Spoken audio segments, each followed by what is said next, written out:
Aku gah ngene iki. Lah nek nganti kowe kok goleki bapakmu dadak takon karo aku iki nek ngono nggonmu duwe. Utawa nggonmu dikondhangake dadi wong pinter, dadi wong ndugal kewarisan iki ora ana gunane. Nek Pakde iso nuduhke matur nuwun, nek Pakde ora iso nuduhke kowe ngerti to watake Antasena?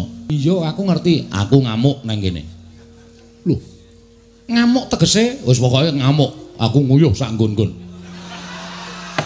Kowe iki anak satriya kok polahmu kaya Panakawan. Ya wis ben aku ndugal kewarisan kok.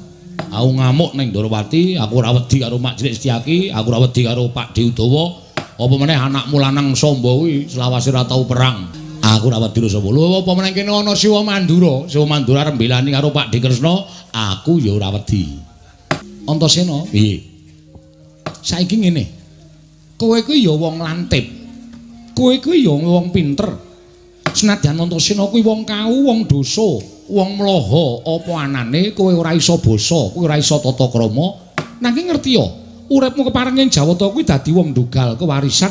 Monggo kinayoman dening para Jawata. Mula akeh sing padha ngandhakake anak Ngamarta kuwi ming loro sing dadi pepethingan, siji Wisanggeni, loro Antasena.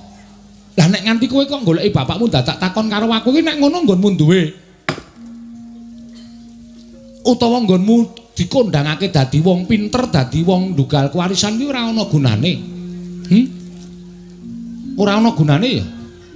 Nek ngono Antasena sing dikondhangke wong lantip panggraitane kuwi ya ming kabar tok, ning nyatane ora ana. Ya ngono apa piye? Aku gah ngene iki.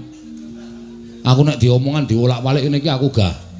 Aku iki ngalem Pakde dadi Nalindra sing pancen ngerti sakdurunge winara kok sampean malah balik karo aku. Lho, ora balik. Ning nyatane kok ngono kok.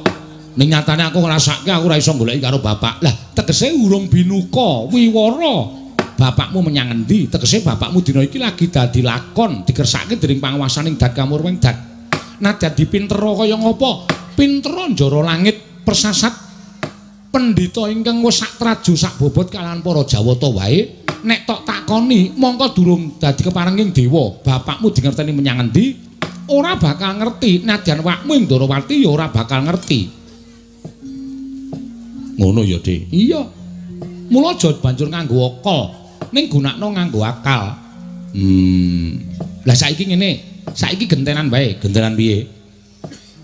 Nek pancen kowe wong pinter, nek pancen kowe wong lantip, aku sago nuduhi bapakmu menyang endi, ning kowe kudu sago madangke kahanan Ndorowati. Gosek.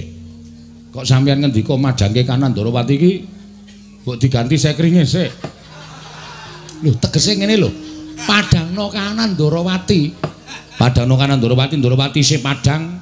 Ndorowati katon tentrem, Ndorowati ora ana apa-apa kok. Tumrap kowe ora ana apa-apa. Ning swasana iki tontonan nganggo permana jati. Tontonan nganggo netra batin. Kahanane wakmu ing Ndorowati iki kepiye? Yen kowe iso madangke kahanane wakmu ing Ndorowati, bapakmu tak goleki. Tak duduhi nandi dununge bapakmu. Ayo pikiran. Gunakno atimu Antasena. Gunakno lantiping panggraitamu.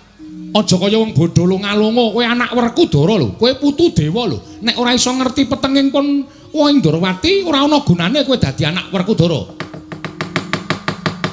Kagatri sangka pirangu rinangkul kinempit kempit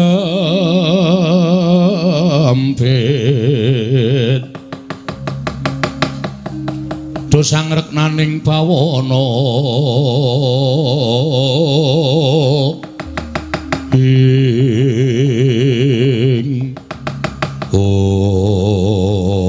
candak di lho ngerti